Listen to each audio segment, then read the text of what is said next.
What's up to my strapped and unstrapped community? I'm JJ, your host for Unstrapped The Podcast. In an attempt to describe myself in as few words as possible, I'm a 31-year-old blerd, black nerd, born and raised in New York City, who happens to identify as a stud or black masculine lesbian. I'm excited you've chosen to go on this journey with us. In this trailer, I hope to answer some burning questions you have about this podcast. If the shoe fits, you'll take the extra step towards listening to an episode, or even better, stick around for our episode drops every 2 weeks. Whether you're part of the community or just here to listen and learn, you're in the right place. So unstrap, sit back, and relax. Let's get into it. What does unstrapped mean? If you're a fan of RuPaul's Drag Race, then you know about the secondary show called Untucked, where drag queens untuck and reflect out loud about their experience on the show. I'll let you look up what the word untucked means. Unstrapped is more or less the same thing, but for us masculine lesbians, to speak about our lives as it relates to this part of our identity. A strap is slang for a strap-on harness, which is an adult toy that many, but not all of us, use for adult fun. Unstrapped is a made-up term that comes from both of these things. So what are we really unstrapping from? Unstrapped is more than just a reference to strap-on culture or a remix of the show Untucked. It's about peeling back the layers of assumption, stereotype, and silence that often surrounds masculine lesbians. We're unstrapping from shame, invisibility, from the pressure to fit into rigid molds. We're stepping out of survival mode and into spaces of vulnerability, joy, and truth. Being unstrapped is being real with ourselves, with each other, and with the world. So what is a masculine lesbian and how does that differ from being a stud? Although this may be obvious to some, being a masculine lesbian is about personality and style, not about trying to become a man, as the stereotype suggests. We often make gender-affirming choices in how we dress or carry ourselves. We are not a replacement for men. Being a stud adds another layer to this identity as it closely relates to being part of the black community. There is a long history behind it that I encourage you all to explore using your favorite search engine.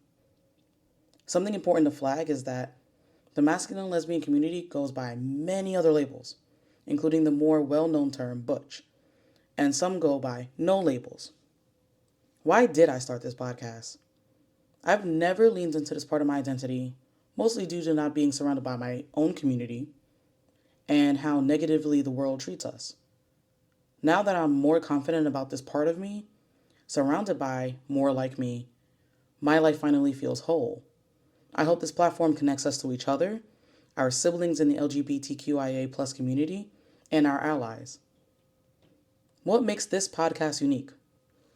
Look, I'm going above and beyond to find and interview masculine lesbians wherever they are.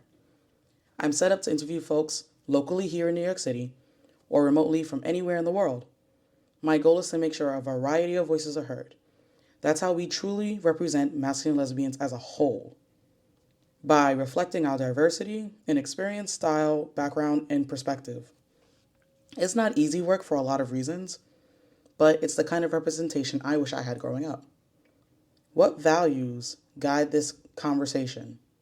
I value transparency, respect, and curiosity. I truly appreciate when people are willing to share their stories publicly on our platform. Throughout the guest experience, from prep to recording to release, I want every person to feel respected. You never know what someone is going through, and this should always be a positive and safe space. I'm naturally curious about everything, and the questions I ask are not pre-written or scripted. I believe our listeners will feel that authenticity and even chime in with questions we didn't think to ask. Who is this podcast for? Honestly, any adult, 18 and above, who's looking to learn about the many topics we'll cover from the masculine lesbian perspective, or just be entertained by the variety of personalities we'll meet. Our guests will include people I know and people I don't know, keeping things interesting as the podcast continues to progress. What can listeners expect? In each episode, we hope to have you meet friends of the podcast, aka people we know in real life, or guests of the podcast, people who have signed up to be a guest, or even our partners. We'll cover things like what's happening in our lives, what's happening on the interwebs, topics that dive into the masculine and lesbian experience, and hear from you, the listener. What do I hope people feel when they listen to the show? I hope people feel more connected to themselves and the wider community they're a part of. I hope they learn something new, laugh, reflect, and walk away with a deeper appreciation for the masculine and lesbian experience. At the end of the day, this podcast is about making sure no one feels they have to go through life unseen or misunderstood. How can you become a part of this community beyond listening? We have a special segment called Lost and Found that only airs when our listeners write in. You can reach out to us on any of our social media platforms at Unstrapped The Podcast. And your message might be read on the show. Whether it's a question, a story, a shout out, or advice you need, we're here for it. If this sounds like a podcast for you, check out an episode or two. Thank you so much for listening.